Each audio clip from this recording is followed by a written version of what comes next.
మరొక వాక్య భాగాన్ని ధ్యానించుకొని ప్రభువులో పెడతాం.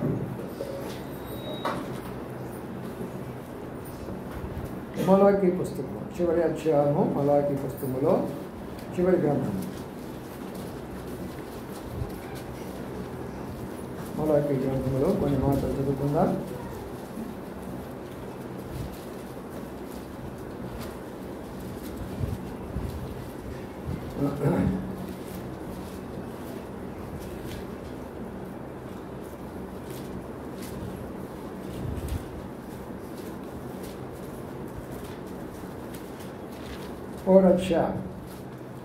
మలాకీ 1 అధ్యాయము 6-7 వచనాలు కలిసి చదువుకుందాం. 6 వచనాలు 6-7 వచనాలు చదువుకుందాం.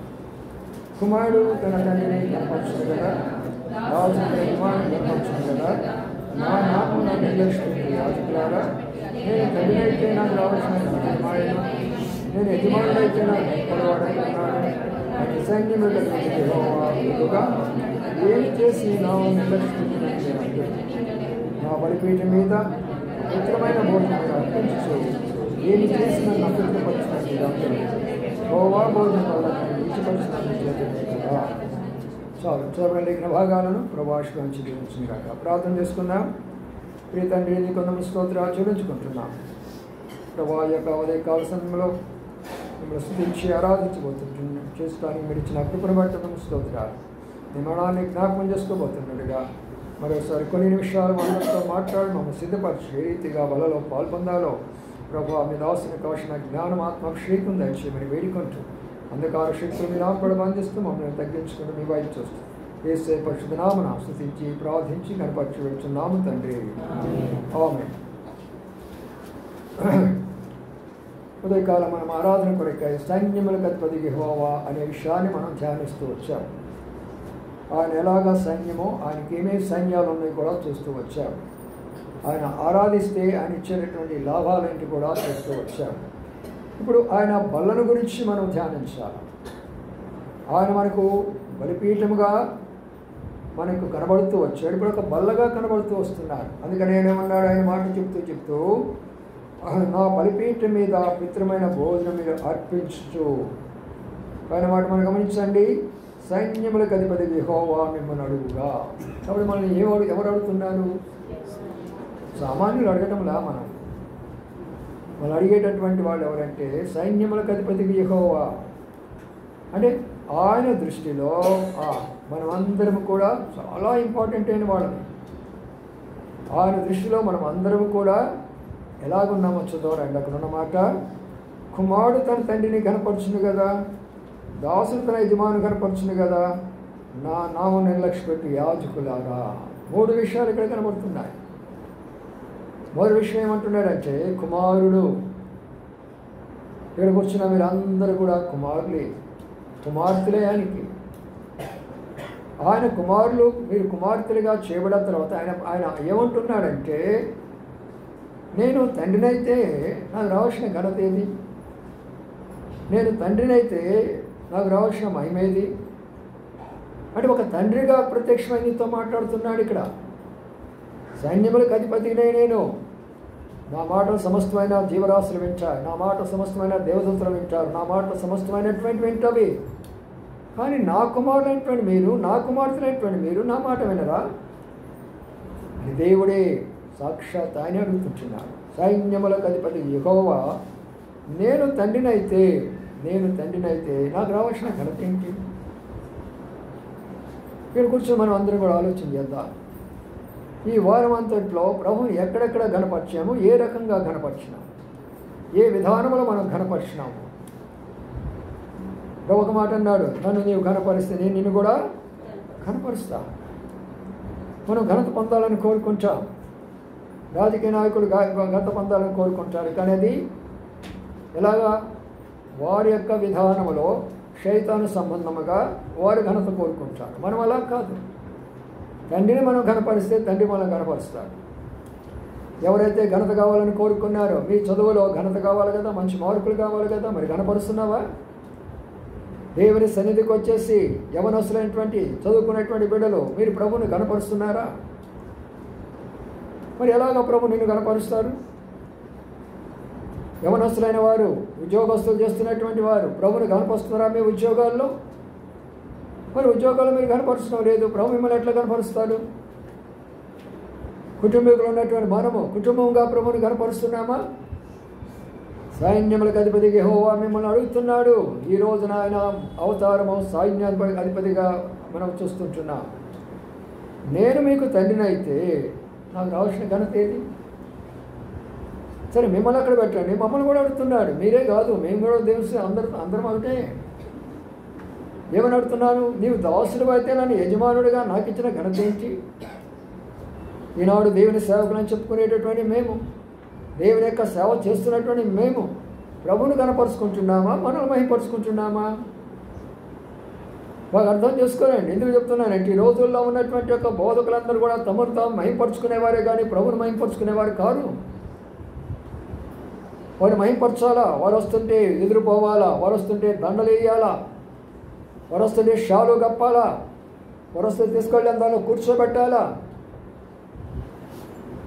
నేను వచ్చినప్పుడు కుర్చీలు అయితే వాళ్ళు ఇద్దరు మగపిల్లలు వస్తారు చల్లగా, లేకపోతే బ్రదర్స్ ఉంటే ఒక ఇద్దరు వస్తారు. మనం వృద్ధులైపోయినావు తప్పదు. ప్రభు చెప్పుడా మాట. ఇప్పుడు యవనస్తులు అయితే నువ్వు తెగ పరిగెత్తున్నావు, ఒక రోజున నువ్వు వృద్ధులైపోతావు, వేరే వాళ్ళు వచ్చి నిన్ను మోసుకొని పోతారు. దేవుడు చెప్పిన మాట నెరవేరాలి కదా. అందుకని దాసులైనటువంటి వీరు ఈనాడు ప్రభుని ఘనపరచటంలా, యాజకులారా నేను దేవుడినైతే మీరు నన్ను ఘనపరుస్తున్నారా? యాజకులైన వాళ్ళు ఎంతోమంది ఈ లోకంలో ఎన్నో రకాలు ఎన్నో మతాల్లో ప్రభుని సర్వసృష్టిగా చేసినటువంటి ఆయన ఘనపరుస్తున్నారా? ఒక్కరైనా సరే. ఎందుకు వస్తున్నాయి కాల మరణాలు, ఎందుకు వస్తున్నాయి భూకంపాలు, ఎందుకు వస్తున్నాయి తుఫానులు, ఎందుకు వస్తున్నాయి తెగుళ్ళు? ఆయనని మనం ఘనపరచడం లేదు. ఘనపరచపోగా ఏమంటుంటానంట, ఎక్కడ నేను కనపరచడం లేదు నేను. చూడండి ఆ మాట అంటే ఎంత బాగుంటుందో. ఏమి చేసి చదవమా,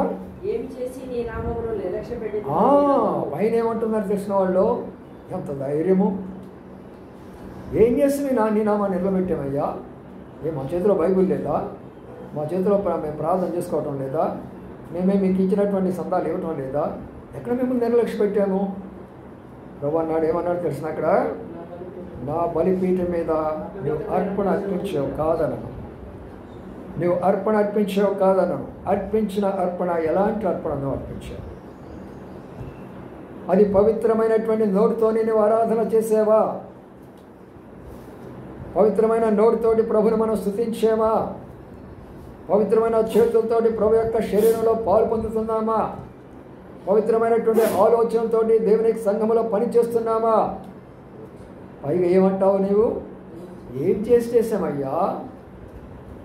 అందుకంటాడు, అంతరింద్రియములను పరీక్షించు, శోధించు యెహోవానైన నేను అంటాడు కీర్తనకారుడు.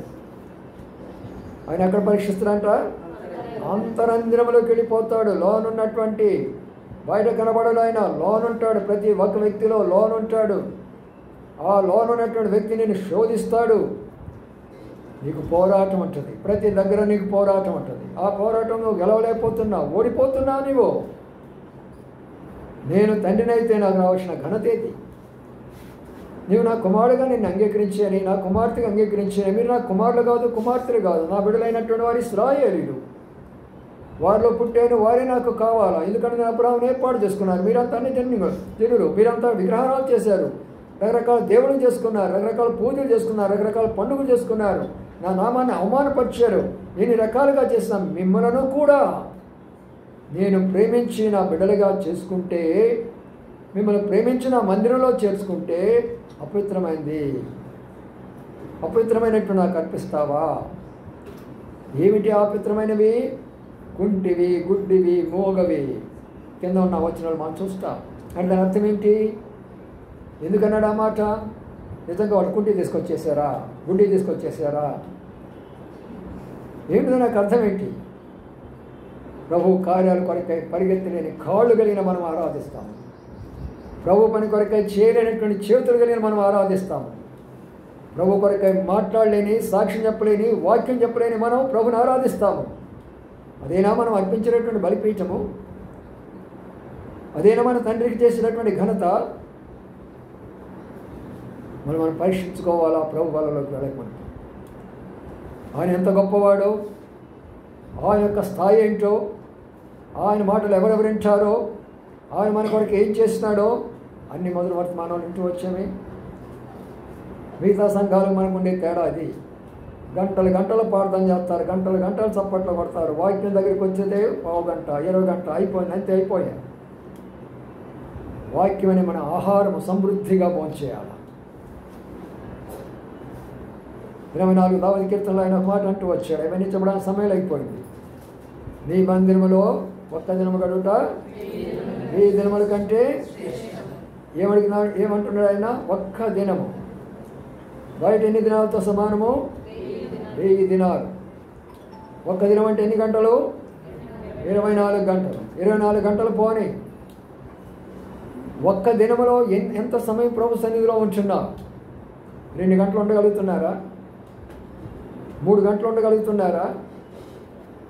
వారానికి వచ్చి మీకు ఇచ్చేది దేవుడు మరి సహోదరు కూడికలో ఒక 2 గంటలు, బైబిల్ పట్టణంలో ఒక 2 గంటలు, ప్రార్థనా కూడికలో ఒక 2 గంటలు, ఆరాధనలో ఒక 3 గంటలు. ఏంటండి మొత్తం చెప్పండి.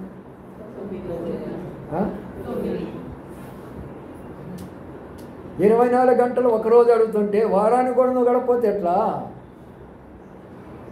చెప్పండి మరి. 24 అప్పుడు ఆయన ఏమంటున్నాడు? ఒక్క దినము నీ మందిరం అంటే ఒక్క దినంలోనే 24 గంటలు ఇవ్వడానికి ఆయనకు ఆశ ఉంది. నీకు వారానికి కనీసం 24 గంటలు ఇస్తున్నావా? కనీసం 10 గంటలు ఇస్తున్నావా? ఆశీర్వాదాలు రావాలా, ఆశీర్వాదాలు రావాలా, బిడ్డలు దీవించబడాలా, కుటుంబం దీవించబడాలా, అనుకునేది జరగాల, మేము అనుకునేది ఎగిరిపోవాలి. అదేనా? ఆయన ఘనపరిస్తే నేర్చుకో. అబద్ధం ఆడాడు ఆయన. దేవుడు అబద్ధం ఆడడానికి నరపుత్రుడు కాడు. ఆయన చెప్పి చేయకుండా ఆయన మలాంటి అబద్ధాలు చెప్పడు. ఆయన ఒక మాట అన్నాడంటే దాని మీద నిలబడతాడంతే. చివరి వరకు మనం పరీక్షిస్తాడు. చివరి వరకు ఎంత ప్రేమ గలవాడో అంత కఠినుడు దేవుడు. గుర్తించుకోండి ఆ మాట. ఎంత ప్రేమ గలవాడో అంతగా శిక్షిస్తాడు దేవుడు. వాళ్ళ కొరకై మోషేను పంపి అనేకమైనటువంటి అద్భుతాలు చూపించి ఫరోను ఓడించి అక్కడున్న దేవతలను ఓడించి సమస్తాన్ని ఓడించి ఒక్క కుక్క నోరు ఎత్తనీయకుండా అంత బయటికి తీసుకొని వచ్చి ఎంత ప్రేమ చూపిస్తే ఎందుకు వెళ్ళలేకపోయినారు కానాను? ఎందుకు వెళ్ళలేకపోయినారు కానాను చెప్పండి. మీరు ఆలోచన చేయండి. ఎందుకు వెళ్ళలేకపోయినారు? మరి ప్రేమ చూపించిన వాడు ఏం చేశాడు? మధ్యలో రాలగొట్టాడంతే. రాలిపోతారు, శవాలైపోయినారు. మధ్యలో పరలోకానికి చాలామంది ప్రయాణం చేస్తారు, మధ్యలో రాలిపోతూనే వస్తూ ఉంటారు. రెండోది మళ్ళీ ఇంకో మాట కనబడుతుంది అక్కడ. ఇలాగ చేశారు, వాళ్ళు ఎలా చేస్తారో మనం కూడా అలాగే చేస్తున్నామా? చదవండి ఇప్పుడు 2వ అధ్యాయంలో 17 వచ్చిందో ఉన్నాయా? 17.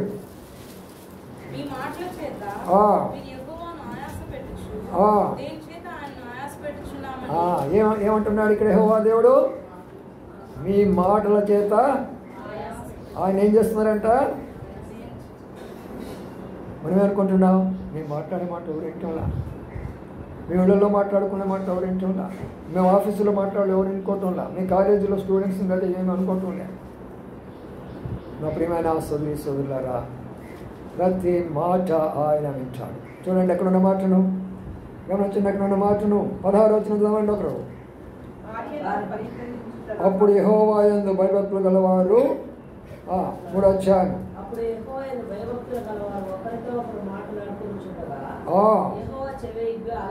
చూడండి ఎవరండి మన మాటలు వినేది? మన బంధువులు కాదు, మన మిత్రులు కాదు, మన ఇరుపుడు వారు కాదు. అర్థమైందా? చూడ కొన్ని సందర్భాల్లో మనం ఏం చేస్తామంటే మన మాటలు వినకుండా ఉండాలంటే ఏం చేస్తాము? తలుపులు కిటికీలన్నీ మూసేసుకొని లోన బాగా యుద్ధాలు చేసుకుంటుంటాం. అయితే ప్రభువుకు నువ్వు తలుపు కిటికీలు వేయగలవా? యెహోవా దేవుడు తలుపు కిటికీలు వేయగలవా? ఏమన్నాడు అక్కడ ఆయన? యెహోవా యందు భయభక్తులు గలవారు మాట్లాడుకుంటుంటే ఆయన వారి మాటలు వింటాడు. నీ మాటలు వింటాడు ఆయన. ఆయనకి ఏమేమి మాట్లాడేవో, ఆయన గురించి సణిగేవో, ఆయన గురించి ఎలాంటి మాటలు ఉపయోగిస్తూ వచ్చేవో, ఎలాంటి అవిశ్వాసమైన మాటలు అంటూ వచ్చేవో, ఆయన అంటే ఆయన కాదు. నా సేవకులు అన్నట్లయితే నా కనుగుడ్డి ముట్టినటువంటి వారి దేవుని బిడ్డలను ఎవరినైనా సరే, ఎప్పుడైనా సరే, ఎక్కడైనా సరే మనం అన్నట్లయితే దేవుని అన్నట్లు గుర్తుంచుకోండి. దేవుని నమ్ముకున్నటువంటి సహోదరునైనా సహోదరినైనా, నీ తోటి సహోదరునైనా సహోదరినైనా దైవ సేవకులైనా మనం ఏమన్నా కూడా అది దేవుని అన్నట్టే, అది దేవునికి చెందుతుంది. ఆయన వింటాడు ఆ మాటలు. అందుకని పైన ఏమంటున్నాడు? ఏం చేసి మేము నిన్ను ఆయాసపరిచామయ్యా? ఏ మాటలు మేము మాట్లాడామయ్యా? ప్రభు తెలియదా మన మాటలు? ఎక్కడుండి వారం అంతటిలో మీరు మాట్లాడిన ప్రతి మాట కూడా ఆయన దగ్గర రికార్డ్ చేయబడతాడు. గ్రంథములు ఇప్పబడును. ఏం జరుగుతుంది? గ్రంథాలు ఇప్పబడితే ఏం చేశాను? ఎన్నిసార్లు ఎక్కుంటాను? ప్రతి ఒక్కను కూడా నిలబెట్టేసి గ్రంథంలో ఉన్నా నువ్వు చేసిన మంచి కార్యాలు చెడ్డ కార్యాలు ఏం చేస్తాడు? తీర్పు తీర్చి పంపిస్తాడు. అక్కడ జ్ఞాపకార్థ గ్రంథం. నువ్వు చేసిన మంచి కార్యాలు ఉంటాయి, నువ్వు చేసిన చెడు కార్యాలు కూడా ఉంటాయి. ఆయన ఘనపరచడం నేర్చుకోండి. ప్రభు అంటే భయపడండి. ఆరాధన 9 అంటే ఇప్పుడు మనం వస్తుంటున్నాం. ఎందుకు ఆ భయం లేకపోయింది? ఒక ఆఫీసర్కి నువ్వు భయపడిపోతున్నావు, నువ్వు పనిచేసినటువంటి యొక్క పై యజమానికి నువ్వు భయపడిపోతున్నావు, ఒక ఇంటి యజమానికి భయపడిపోతున్నావు. నువ్వు ఆ ఇంటి యజమాని, ఆఫీసర్ని, ఆ మేనేజర్ని, సంస్థను సృష్టించి వాటిని పరిపాలించినటువంటి ఆయనకు నువ్వు భయపడటం లేదు. నీ భర్తకు భయపడిపోతున్నావు, భర్తనిచ్చిన దేవుడికి భయపడటం లేదు. నీ భార్యకి భయపడిపోతున్నావు, భార్యనిచ్చిన దేవుడికి భయపడటం లేదు. పెళ్ళైనటువంటి 6 నెలలు భార్య ఏం చేస్తుంది తెలిసిన? భర్త ఏం చెప్పినా కూడా వింటానే వస్తుంది. ఎంతకాలం? 6 నెలలు మాత్రమే. బాగా గుర్తుంచుకోండి. ఏమి చెప్పినా, భర్త ఏం చెప్పినా అవునండి, అక్కడ పోదామమ్మా, అవును, అది వండుతావా, అవును, ఇది చేస్తావా, అవును, ఏమి చేస్తే చూపిస్తున్నావు. 6 నెలలు దాటిన తర్వాత భర్త భార్య మాట వినాల్సిందే. నేను ఏమి చెప్పినా నువ్వు వినాల్సింది. ఇక్కడి నుంచి ఏం కారణం? కడుపులో బిడ్డ వచ్చేస్తాడు. తప్పదు కదా నా బిడ్డ కొరకై. ప్రియమైన సోదరులారా, ఒక్కసారి ఆలోచన చేసుకోండి. మన యెహోవా దేవుడు ఏదో మనలను వాళ్ళలాగా ఏళ్ళలాగా గుళ్ళోకి వెళ్ళి పూజలు చేసి చేయమని చెప్పే దేవుడు కాదు. నీకు నేను తండ్రిగా ఉంటాను, నీవు నాకు బిడ్డగా ఉండు, నీకు నేను ఏది కొరత రానివ్వను. ఎంత కష్టకాలం వచ్చినా, ఎంత బాధకాలం వచ్చినా, ఎంత ఇలాంటి పరిస్థితి వచ్చినా నీ పక్షంగా నేను నిలబడతాను. నేను కూడా ప్రార్థన సమయంలో చెప్తూ వచ్చాను. ఎంత భయంకరమైన పరిస్థితులు కూడా యెహోషాపాతు వెళ్ళాడు. అందరూ గడగడలాడిపోయినారు, అందరూ అల్లాడిపోతున్నారు, ఎంతగానో భయపడిపోతున్నారు. అయితే దేవుడు ఏం చేశాడు? నీవు కాదు, మీరు మౌనంగా ఉండండి, నేను చేస్తాను యుద్ధం అన్నాడు. ఇశ్రాయేల్ దగ్గర యుద్ధం జరుగుతూ ఉన్నది. ఒక రోజున ఇజ్రాయేల్ అవతల ఉన్నటువంటి వారు లెబానోను ఆ ప్రాంతంలో ఉన్న వారి మీద యుద్ధం జరుగుతూ ఉన్నప్పుడు వీరి మీద వారి మీద బాంబులు పడుతూ ఉన్నాయి. ఒక దైవ సేవకుడు ఆ ఒలివ కొండ మీదకి వెళ్ళి ప్రార్థన చేస్తున్నాడు. ప్రభువా, ఏమిటి ఇదంతా కూడా మా యొక్క ఇశ్రాయేలు దేశానికి మమ్మల్ని మీరు ఏర్పాటు చేసుకున్నావు కదా, ఎందుకు ఈ యుద్ధాలు, ఎందుకు ఈ మరణాలు, ఎందుకు ఇది అని ఆ ఒలివ కొండ మీద ఒక దైవజనుడు ప్రార్థన చేసుకుంటే ప్రభు ఒక దర్శనం చూపించాడు. ఏంటి ఆ దర్శనం తెలిసిన ప్రియులారా? ఒక అద్భుతమైన దర్శనం చూశాడు. ఏంటి తెలుసా అద్భుతము? ఇజ్రాయేలీయులటువంటివి కాదు, కానీ ఎక్కడైతే శత్రువులు ఉన్నారో ఆకాశం నుంచి వర్షం పడుతున్నాయి బాంబులు, అగ్ని కురుస్తుంది వాళ్ళ మీద. ఇజ్రాయెల్ దేశం అంతా చిటికి నీళ్ళంతా. ఆంధ్రప్రదేశ్లో సగం కూడా ఉండదు. తెలుసా సంగతి మీకు ఇజ్రాయెల్ దేశము? ఈనాడు ఇజ్రాయెల్ దేశం అంటే గడగడలాడిపోతుంది. ఏం కారణం? ఇజ్రాయెల్ దేశం లేకపోతే ఏ దేశం లేదు. అంత శక్తినిచ్చాడు దేవుడు ఇజ్రాయెల్కి. ఎందుకంటే నీవు కాదు పోరాడేది, నేను. ఎందుకంటే నీవు నన్ను పిలుచుకున్నావు, నేను నిన్ను పిలిచాను, నేను విమోచించాను, నీ కొరకు నేను యుద్ధాలు చేశాను, చివరి వరకు కూడా నేను నీతో ఉన్నాడు. నేటి వరకు కూడా ఎంత అవిధేయులైనప్పటికీ కూడా దేవుడు వారి పక్షం కార్యం చేస్తుంటున్నాడు. నా ప్రియమైన సోదరి సోదరులారా, ఒక్కసారి ఆలోచించాడు. మన దేవుడు ఎలాంటి వాడంటే రోషము కలిగినటువంటి దేవుడు. ఎంత ప్రేమిస్తాడు అంత శిక్షిస్తాడు కూడా. ఎవరిని కూడా ఆయన విడిచిపెట్టాడు ఆయన. అందుకని యెహోషాపాతు భయంకరమైనటువంటి పరిస్థితిలో ప్రార్థన చేస్తున్నప్పుడు దేవుడు వచ్చిన వాళ్ళందరూ కూడా ఏం చేశారంటే తారుమారు చేసేసాడు. ఎందుకు వచ్చావు నువ్వు? నేను ఇజ్రాయెల్ దేశాన్ని ఆక్రమించుకోవడానికి వచ్చానని మోయాబీలు అన్నారు. అమ్మోనీలు అన్నారు, నువ్వెందుకు వచ్చావు? మేము ఇజ్రాయెల్ దేశానికి వచ్చాను. మేము రావాల్సింది నువ్వెందుకు వచ్చావు? కొట్టుకుంటున్నారు వాళ్ళు. ఎవరు చేశారు ఈ పని? ఇజ్రాయెల్ ఏం చేస్తున్నారు? ప్రార్థన చేస్తున్నారు. యెహోషాపాతు ఏం చేస్తున్నాడు? అది నేర్చుకోండి. నేను పోరాడతాను, నేను చదువుతాను, నేను అది సంపాదిస్తాను, ఏ రికమెండేషన్ పెట్టుకుంటాను, అక్కడ పోతాను, ఇక్కడ పోతాను, తీసి ప్రక్కన పెట్టండి. అది కాదు దైవత్వం. నమ్మిన దేవుడి వైపు చూడండి. నాకు ఒక దేవుడు ఉన్నాడు, నా పక్షంగా పనిచేసేవాడు ఉన్నాడు. ఆ విశ్వాసంలో మనం వెళ్ళాలా. అందుకనే అక్కడ ఆ మాట కనబడుతుంది. అది ఆయాసముతోటి చేస్తున్నావా? మరొక మాటకు వస్తాం రండి. అక్కడే 3వ అధ్యాయం 13వ వచనం చదవండి.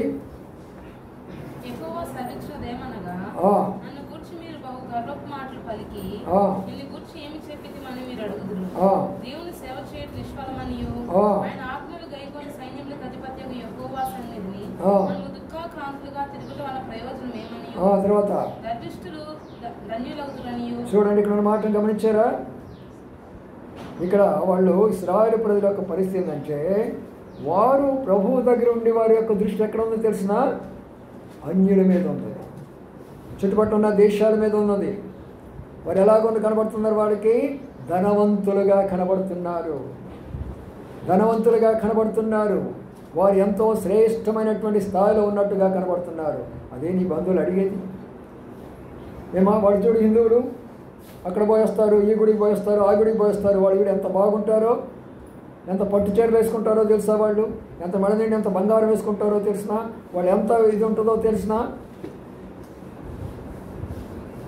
ఒక ఆమె పట్టు చీర కట్టేసి పెద్ద ఇదంతా కూడా వేసుకొని పోయిందంట. వాడు ఆయన కూడా ఆయనతో కూడా పోయాడంట. అబ్బా, అక్కడ ఉన్న వాళ్ళందరూ కూడా తెగ పోయారంట. ఏం పోయారంటప్పా, ఏం దేవుడు నిన్ను ఆశీర్వదించాడు, ఏమి దేవుడు మిమ్మల్ని ఆశీర్వదించాడు, ఎంత డ్రెస్తో మీరు వచ్చారు, ఎంత బంగారంతో మీరు వచ్చారు అని. పాపం భర్త లోన తట్టుకోలేకపోతున్నాడు. విషయం అంతా కూడా బయటకు వచ్చేసాడు. అయిపోయింది అక్కడ పూజలు గీతలు, బయటకు వచ్చేసాడు. రావడంతోనే అప్పులు దారులు ఎక్కడున్నారు ఇంటి మీద నిలబడ్డారు. ఏమయ్యా, డబ్బు తీసుకున్నావు, ఎన్ని నెలలు అయింది నువ్వు ఇస్తానని ఇంతవరకు ఎందుకు ఇవ్వలేదు? ఎందుకైంది అప్పు చెప్పండి? ఎందుకైంది అప్పు? చీరలు కొనుక్కోవడానికి కదా, బంగారులు కొనుక్కోవడానికి కదా. అప్పులు చేసి బంగారం కొనుక్కొని, చీరలు కొనుక్కొని, గొప్పవాళ్ళని చెప్పుకొని దేవాలయానికి పోయి వచ్చి ఇక్కడ చూస్తే భర్త యొక్క కన్నీరా. ఒకసారి ఆలోచన చేసుకోండి. దేవుడు ఏది ఇచ్చాడో దాంతో తృప్తి పడటం నేర్చుకోండి. చిన్నదిస్తే చిన్నదానిలోకి పోండి, పెద్దదిస్తే పెద్దదానిలోకి పోండి. ఎక్కడికి వెళ్ళమంటే అక్కడికి వెళ్ళండి. అక్కడ దేవుడు వారితో కూడా ఉంటాడు. ప్రభు ఒక మాట అన్నాడు, నిన్ను ఎప్పుడు ఒంటరిగా విడిచిపెట్టను. నీవు అరణ్యంలో వెళ్తావా, నేను వస్తాను అక్కడికి. నువ్వు ఎడారుల్లో వెళ్తావా, అక్కడికి నేను వస్తాను. నువ్వు కొండలకి ఎక్కుతావా, అక్కడికి నేను వస్తాను. నిన్ను ఎన్నడూ విడువను, ఎడబాయను. నీ వెళ్ళేదే నా మార్గంలో నేను నీకు తోడైంటాను కుమారుడా. నీవే అనుకోగాకు కష్టంలో ఉన్నది, కష్టంలో నేను కూడా ఉంటున్నాను. ఆ కష్టంలో నేను మాటలు అంటున్నారు అనుకోగాకు, ఆ మాటలు నన్ను కూడా అంటున్నారు వాళ్ళు. నేను నిందిస్తున్నారు అనుకోగాకు, ఆ నిందలు నా మీద కూడా వస్తేస్తున్నారు వాళ్ళు. చూసారా? అందుకనే మన దేవుని విషయంలో ఒకసారి వాళ్ళు ఏమంటున్నారంటే, వాళ్ళు చూడబోతంత స్థాయిలో ఉన్నారు, మేము చూడబోతే ఇంత తక్కువ స్థాయిలో ఉన్నామంటే పైన ఏమన్నారు తెలుసా? యెహోవా సేవ చేయడము నిష్ఫలము. ఏముంది ఆయన సేవ చేస్తే? ఏముంది ఆయన సేవ చేస్తే? చేస్తే ఎంత, చేయకపోతే ఎంత? ఆయన నీవు ఏమైతే సేవ చేసావో ఆ సేవకు ఎంత ప్రతిఫలం ఉంటుందో తెలిసినా 5 కిరీటాలు నీ కొరకై ఉంచాడు ప్రభు. కోటాను కోట్ల దేవదూతలు ఎదుట, కోటాను కోట్ల పరిశుద్ధులు ఎదుట నీవు పడినటువంటి సేవ నీ ఆత్మల విషయంలో ప్రభు అలాగా చూపిస్తూ వచ్చాడు. నేను మనం ఒక రాత్రి పడుకొని చాలా దిగులతోటి ఇట్లా ప్రార్థన చేసుకుంటూ ఉన్నాను. ప్రభు, ఇన్ని సంవత్సరాల నుంచి నేను ఇంత కష్టపడుతున్నానే, నా ఆత్మలు ఎక్కడున్నాయి? ఎంతమందో రక్షించబడ్డారే, వీళ్ళందరూ ఎక్కడ పోయినారు?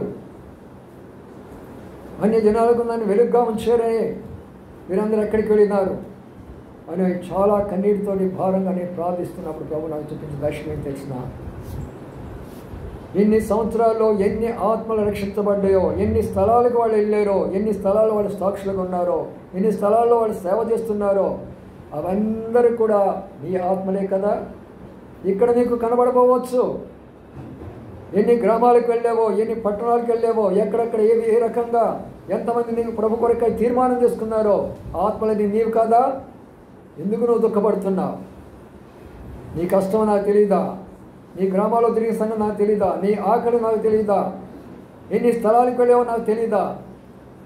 బలహీనుడు కాగాకు, బలహీనుడు కాగాకు, శక్తి కొలద ముందుకు వెళుతూ అని అన్నాడు. అవునప్పుడు నిజమే, నా కళ్ళకు కనబడిపోవచ్చు, కానీ అవన్నీ కూడా ప్రభు దగ్గర ఆత్మలు ఉన్నాయి, వేలాది ఆత్మలు ఉన్నాయి. ఒకసారి కడపకు యూత్ క్యాంప్కి వెళ్ళాను. సుధాకర్ గారు అక్కడికి వచ్చాడు. 3 దినాల నుంచి వాక్యం చెప్తూ ఉంటున్నారు అక్కడ యూత్ క్యాంపులో. అనేక మంది యవనస్తులు ఉంటున్నారు, కానీ చాలా కొద్దిమంది తీర్మానం చేసుకున్నారు. ఆ సమయంలో నాగపూర్ నుంచి నేను డైరెక్ట్గా కడపకి వెళ్ళిపోయినాను. యూత్ క్యాంప్ కొరకై ప్రార్థనలో నిలబడి వర్తమానం అందించిన తర్వాత చేయలేతమన్నప్పుడు సగానికి సగం చేతులు వేసేసింది.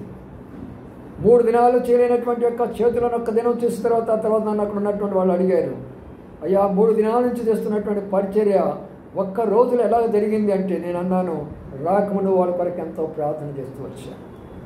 ప్రభువా, నీవు నాతో వస్తేనే నేను వెళ్తాను, నేను వెళితే ఆత్మలు రక్షించబడాలి అక్కడ. ప్రియమైన సోదరులారా, దేవుని యొక్క సేవ ఇప్పుడు వ్యర్థం కాదు. అది నీ కళ్ళకు కనబడకపోవచ్చు, ఇక్కడ నిన్ను నిరాశపడవచ్చు. ఇక్కడ ఆ ఆత్మలు ఆ రోజున వాక్యం ద్వారా రక్షించబడిన ఆత్మలు అక్కడ నిలబడితే ప్రభు పిలుస్తాడు, వీళ్ళందరూ కూడా నీ సేవ, నీ పరిచర్య ద్వారా రక్షించబడ్డారని. ఇప్పుడున్న ప్రియులు కూడా అర్థం చేసుకోనండి. మీరు చేసిన సేవ ఎప్పటికీ వ్యర్థం కాదు. మీరు పడిన ప్రయాసం ఎప్పుడు కూడా వ్యర్థం కాదు. దేవుని కొరక మీరు చేసిన త్యాగం ఎప్పుడైతే అర్థం కాదు. ఆ ఇంటిలో చాప చుట్టినా సరే అది సేవలక్కే. బాత్రూమ్ కడిగినా కూడా అది సేవలక్కే. నిన్న ఒక సహోదరి లేటుగా వచ్చింది. అమ్మా, ఏంటి లేటుగా వచ్చావమ్మా, ప్రార్థన త్వరగా వస్తే బాగుండేది కదా అని అంటే, నేను అన్నారు, అంకుల్ గారు, నేను వెళ్ళి దేవుని మందిరాన్ని శుభ్రంగా కడిగి శుభ్రపరిచి వచ్చాను అని అన్నారు. నిజమే, దేవుడు ఎవరికి భారం ఇస్తారో, ఆ భారాన్ని బట్టి ఆ సేవ చేస్తారు వాళ్ళు. ఆ సేవ ప్రభు యొక్క దృష్టిలో గొప్పదిగా ఉంటుంది. ప్రియమైన సోదరి సోదరులారా, అందుకనే మన దేవుణ్ణి ఘనపరచడం నేర్చుకుందాం. సమయానికి వస్తాం, నేర్చుకుందాం. సమయానికి వస్తే ఆయనను ఘనపరిచిన వాళ్ళు అవుతాము. సమయం రాకపోతే నీ అధికారి నీ మీద కోప్పడతాడు. అయితే మన దేవుడు కోప్పడేవాడు కాదు, ప్రేమించే దేవుడు. ప్రభువా నిన్ను నేను ఘనపరుస్తానయ్యా, ప్రభువా నిన్ను నేను మహిమపరుస్తానని ప్రభు దగ్గర మనం చేసుకోవాలి. మరొక విషయాన్ని చూసుకుందాం. క్లోజ్ చేసుకో మునుపు మలాకి పుస్తకంలో ఉన్న మాటలనే 3వ అధ్యాయంలో చూసుకుందాం. 7వ వచనం చదవండి.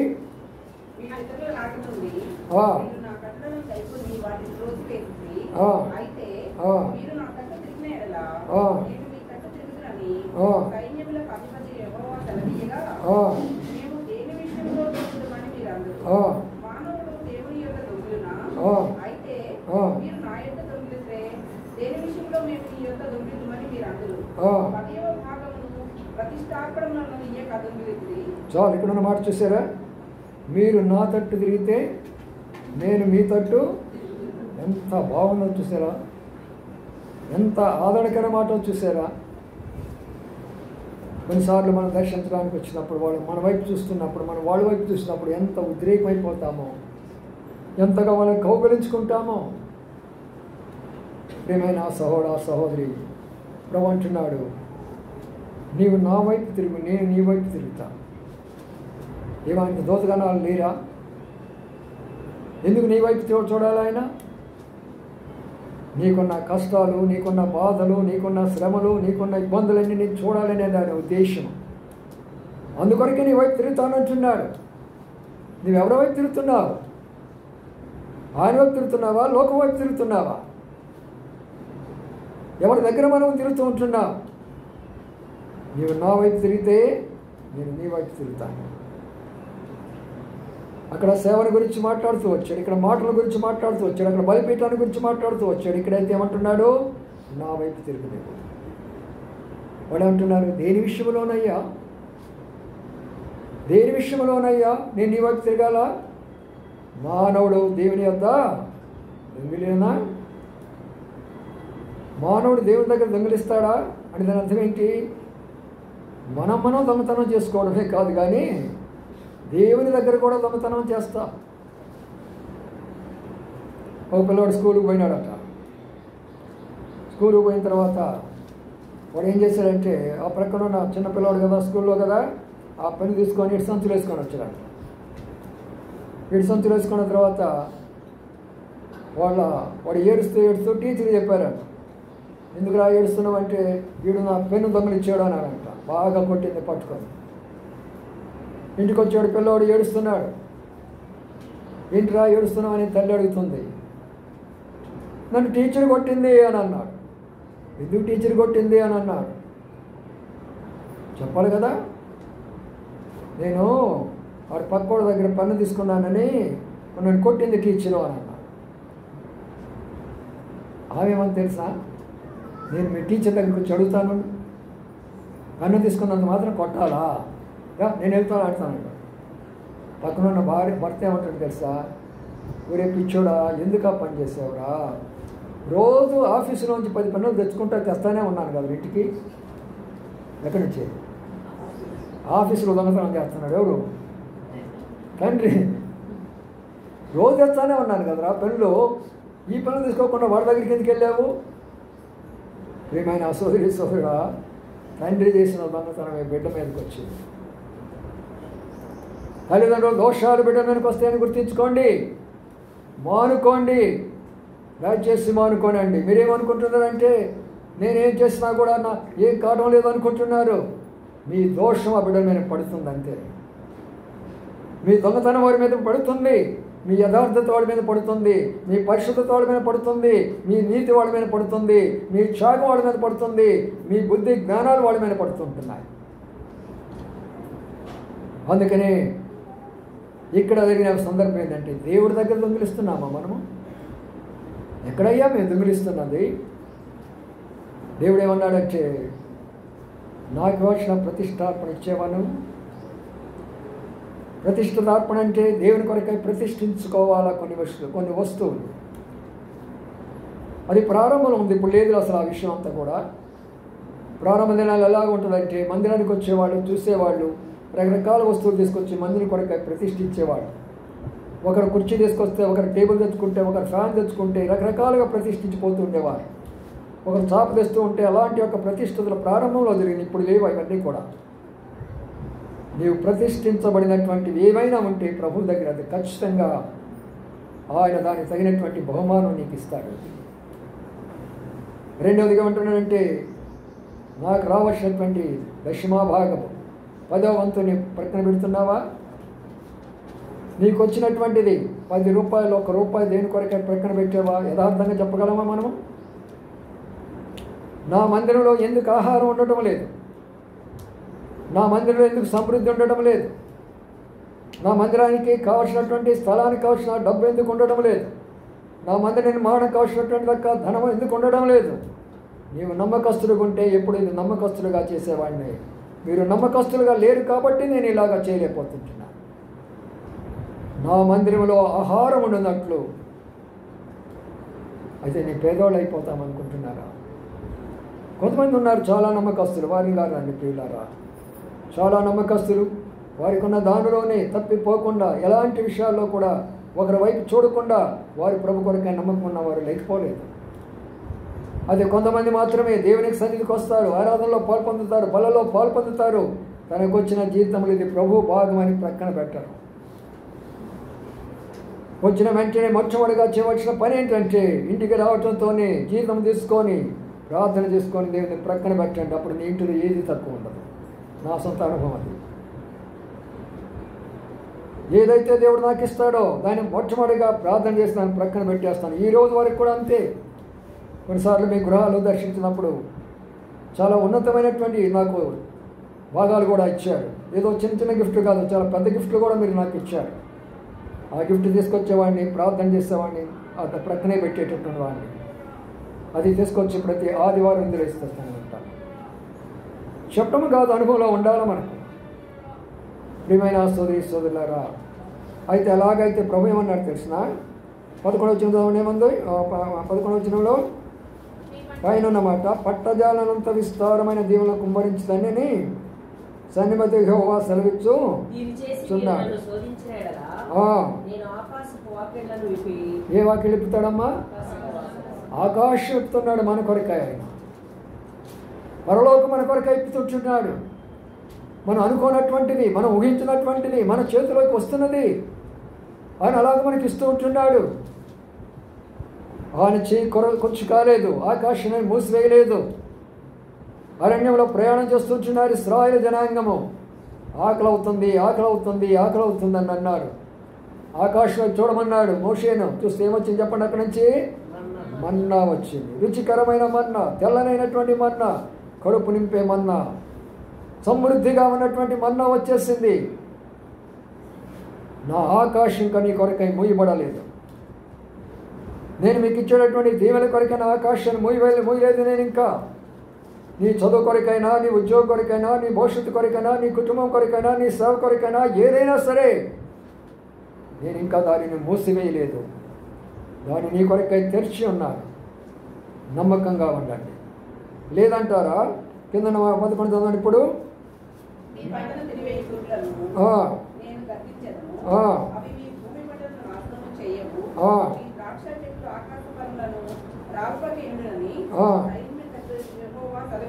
చూడండి, సైన్యములకు అధిపతి యెహోవా. ఈరోజు మన యొక్క సబ్జెక్ట్ అంతా కూడా దాని మీదే చెప్తున్నాను. ఆయన ఏం చెప్తున్నాడు? మీరిది కానీ చేస్తే ఆకాశమే కాదు, ఏ పురుగులైతే నీ దగ్గరకు వచ్చి తినాలనుకుంటున్నారో, ఏ బంధువులు వచ్చి నీ యొక్క ఆస్తిని తీసుకోవాలనుకుంటున్నారో, ఈ రోజులో ఏం జరుగుతుంది? ఆస్తుల కొరకై కొట్లాట, స్థలాల కొరకై కొట్లాట, పోవడం, అక్కడ పోలీసు డిపార్ట్మెంట్ దగ్గరికి పోవడం, అక్కడ కేసులు ఫైల్ చేయడము. ఏం తీసుకొని పోతారు ఈ లోకంలో నుంచి? చనిపోతే 6 అడుగులు తీసుకొని పోతారు, కాల్ చేస్తే బూడి తీసుకొని పోతారు, ఆ బూడి ముఖాన్ని పూసుకుంటారు. అంతకుమించి ఏమైనా ఉందా? దేని కొరకు? ప్రభు ఏమంటున్నాడంటే ఆయన ఏం తక్కువే కాదు, ఆయన చేయగలడు. కానీ నీకు ఆశీర్వాదం ఇవ్వాలి అంటే ఒక నియమం ఉండాలా. నిన్ను రక్షించాలంటే ఆయన ఆల్రెడీ చనిపోయినాడు. వాచ్మన్ గారు ఒక మాట, చక్కని మాట చెప్తారు. ప్రపంచంలో ఉన్న అందరూ కూడా రక్షించబడ్డ వాళ్ళే, కానీ వాళ్ళు ఎందుకు నరకం పోతుందనంటే ఆ రక్షణ కార్యాన్ని వాళ్ళు విశ్వసించడం. రక్షణ కార్యం జరిగిపోయింది ప్రపంచం మొత్తానికి, ప్రతి ఒక్కరు కూడా పరలోకానికి పోయే అధికారం ఉన్నది. కానీ జరిగేటటువంటి ఇక్కడ విషయం ఏంటంటే ఆ రక్షణ కార్యాన్ని నమ్మనటువంటి వాళ్ళు నరకానికి వెళ్ళిపోతున్నారు. అందుకని ప్రియమైన సోదరి సోదరుడా, ప్రభువుకి ఏది తక్కువ కాదు, ఆయన అన్నీ ఇవ్వగలడు, సమృద్ధిగా ఇవ్వగలడు. కానీ నీకు ఇవ్వాలంటే ఒక నియమం ఉంది. నీకు ఇవ్వాలంటే ఒక నియమం ఉంది. అబ్రహాం ఇంతగా ఆశీర్వదించబడి, ఇశ్రాయేలు దేశం ఇంతగా ఆశీర్వదించబడడానికి కారణం ఏం తెలిసిన ఒక మాట అన్నాడు ప్రభు. అది 22వ అధ్యాయంలో, నీకు ఒక్కగా ఉన్నటువంటి ఒక కుమారుడిని నాకివా, నేను తీయలేదు. నీకుంద ఒక్కడే, ఆ ఒక్కడిని ఇవ్వడానికి నువ్వు వెనుదీయలేదు. ప్రియమైన సోదరి సోదరులారా, అందుకని సమృద్ధిని ఏ యొక్క మరి అక్కడ పురుగులేమి పక్షులేమి ఏది కూడా నీకు నష్టం కలుగు చేయకుండా, నీ ఆస్తిని నష్టం కలుగు చేయకుండా, నీ సంపాదన నష్టం కలుగు చేయకుండా, నీకున్నది ఏది కూడా నష్టం చేయకుండా ఉండాలంటే ప్రార్థన చేసుకొని ప్రభువా ఇది నీ భాగం అని ప్రక్కన పెట్టు. లేదంటే ఆ పురుగులు వచ్చి తింటానేమంటారు. వాళ్ళు నిన్నే చెప్తూ వచ్చారు, అందరూ కూడా మళ్ళీ హెచ్చరిక కూడా ఇచ్చారు. కరోనా విజృంభించింది, కడపలో వచ్చింది, ఇక్కడ వచ్చింది, అక్కడ వచ్చిందని జనాలను గడగడలాడిస్తున్నారు. మళ్ళా మనకి తెలియదు ఏ టైంలో ఏమవుతుందో. మళ్ళీ చర్చీలు మూసివేయండి, ఫంక్షన్లు పెట్టొద్దని మరి గవర్నమెంట్ వాళ్ళే పంపించారు నోటీసు. మరి మీకు వచ్చింది రాలేదు, కానీ నా ఫోన్కి అయితే వచ్చేసింది. ఏది ఏమైనప్పుడు కూడా ప్రభు మనకున్నాడు. దేని కొరకేమైనా చింతపడవలసిన పని లేదు. ఆయన మన పక్షంగా కార్యం చేస్తాడు. కాబట్టి ప్రియమైన సోదరి సోదరులారా, ప్రభు సైన్యములకు అధిపతి యెహోవా మనం అడుగుతున్నప్పుడు మనం ఏం చేయాలా? ప్రభువా ఈ రోజున నేను తీర్మానం చేసుకుంటున్నాను, నాలో ఉన్నవన్నీ కూడా మీరు చూపిస్తూ వచ్చారు. ఎక్కడ నేను బలహీనుడైపోతున్నాను, ఏ విషయాల్లో నేను బలహీనుడైపోతున్నాను, నాతో నేను మాట్లాడుతూ వచ్చావు ప్రభువా. నా మాటల ద్వారా ఆయుష్ పెట్టేనా క్షమించయ్యా, బాధ పెట్టేనా క్షమించయ్యా. లేదా నీకు అర్పించిన వాటిలో అపవిత్రంగా నేను అర్పిస్తున్నానా, పనికి మాలి నేను అర్పిస్తుంటున్నానా, ఉపయోగం లేనటువంటి నేను అర్పిస్తుంటున్నానా? ప్రభా నన్ను క్షమించయ్యా. లేదా ప్రభువా నీ సేవ చేసే విషయంలో నేను అలక్ష్యంగా నిర్లక్ష్యంగా ఉంటున్నానా? ఇరుపరు వారిని చూసుకొని నా దేవుడు నాకు అన్యాయం చేస్తాడనే మాట అనుకుంటున్నానా? ప్రభా నన్ను క్షమించయ్యా.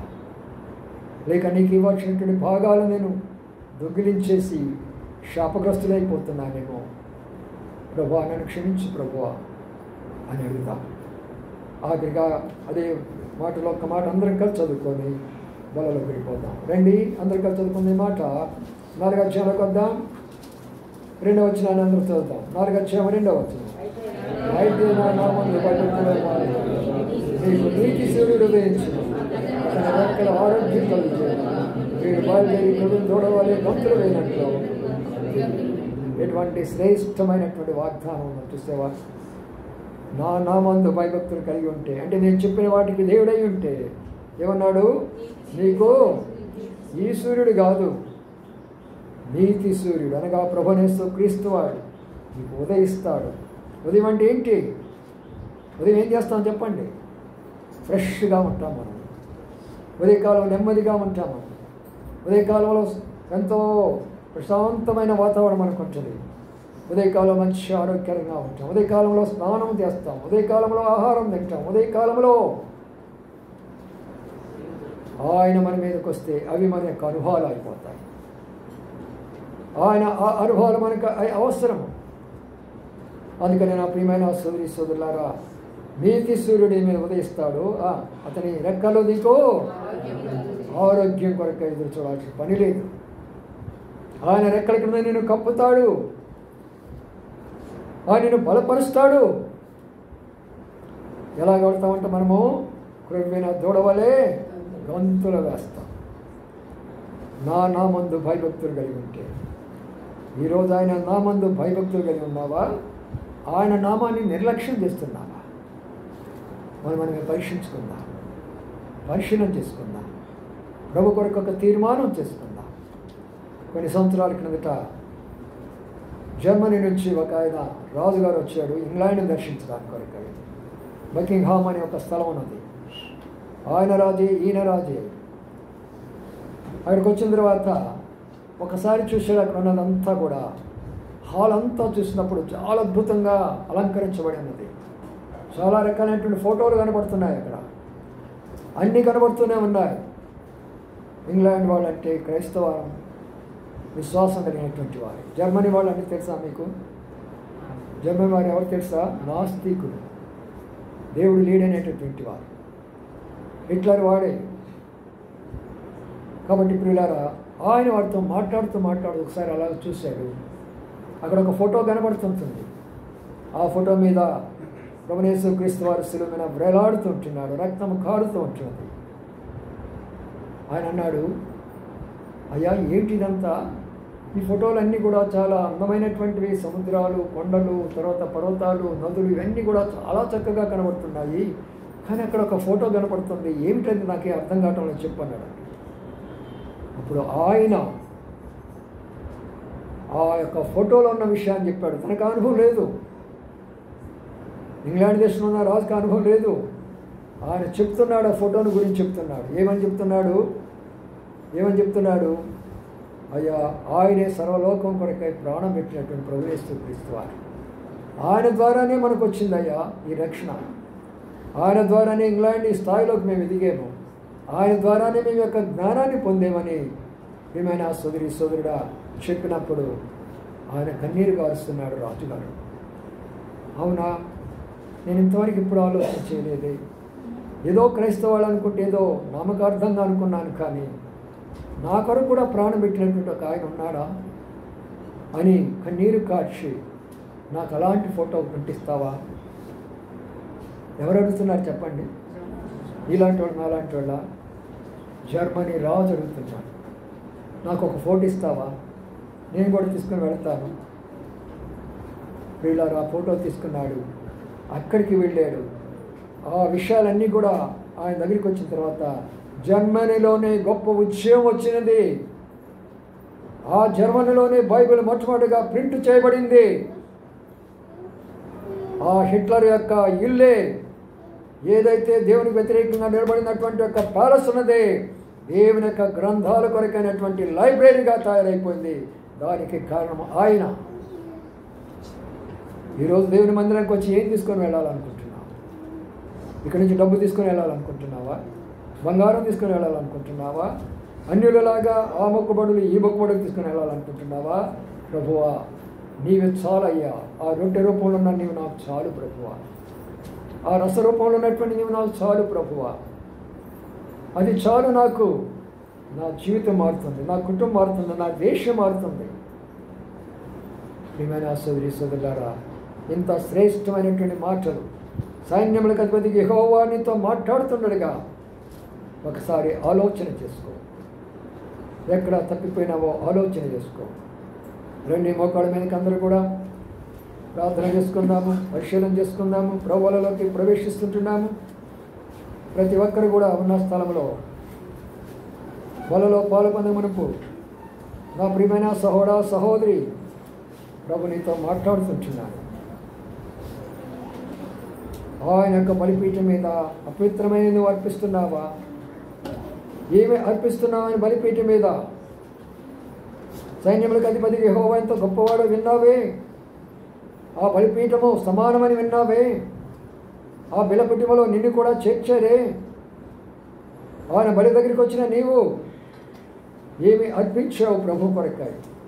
నీ జీవితాన్న, నీ సమయాన్న, నీ తలాంతుల, నీ వరాల, నీ శరీరాన్న, నీ ధనాన్న ఏం అర్పించావు? అర్పించింది కేవలము అపవిత్రంగా ఉన్నదా, పవిత్రంగా ఉన్నదా? ఆయన గురించి ఏమి సణుక్కుంటున్నావు? అన్యులను చూసుకొని నేను సణుక్కుంటున్నావు, గొణుక్కుంటున్నావు. ఎంతకాలం అలాగా ఉంటావు? ఎంతకాలం మార్పు లేని వారిగా ఉంటారు? ఆయన సేవ చేస్తే వ్యర్థమనుకుంటున్నావా? ఎందుకు ఆయన సేవ చేయాలనుకుంటున్నావా? ఎందుకు ఆయన పరిచర్య చేయాలనుకుంటున్నావా? ఒక్కసారి ఆలోచన చేసుకో. ఆయనకి వచ్చినటువంటి భాగాన్ని నమ్మకంగా ఇస్తున్నావా? ప్రభువా నీవు నాకు ఇచ్చేది నీది అనే మాట నీ నోట్లో నుంచి వచ్చిందా, లేక నాదే అనుకుంటున్నావా ఎంతకాలం చూస్తున్నా కూడా? అందుకనే ప్రభు అన్నాడు, నీవు నా యందు భయభక్తులు ఉంటే నీతి నీకు ఇస్తాను, ఆరోగ్యం నీకు ఇస్తాను, శక్తి నీకు ఇస్తాను, ఒక దూడవలే నువ్వు పరిగెత్తుతావు, నీకు ఏది కొరదుందని ఇంత వాగ్దానం చేస్తున్నాడే ఆ ప్రభు. నా కుమారుడా, నా కుమార్తె, నేను తండ్రి అయితే నా ఘనత ఏది? నన్ను ఘనపరుస్తున్నావా? నీవు సమయానికి వస్తున్నావా? సమయానికి ఆరాధిస్తున్నావా? సమయానికి పాట పాడుతున్నావా? సమయానికి వాక్యం వింటున్నావా? ఏది నాకు వచ్చే ఘనత? ఒక్క దినం ప్రభు కొరకై సెలవు పెట్టుకోలేము, ఒక్క దినం ప్రభు కొరకై త్యాగం చేయలేము. పరలోక పట్టణం మనం ఎలాగ వెళ్ళగలము?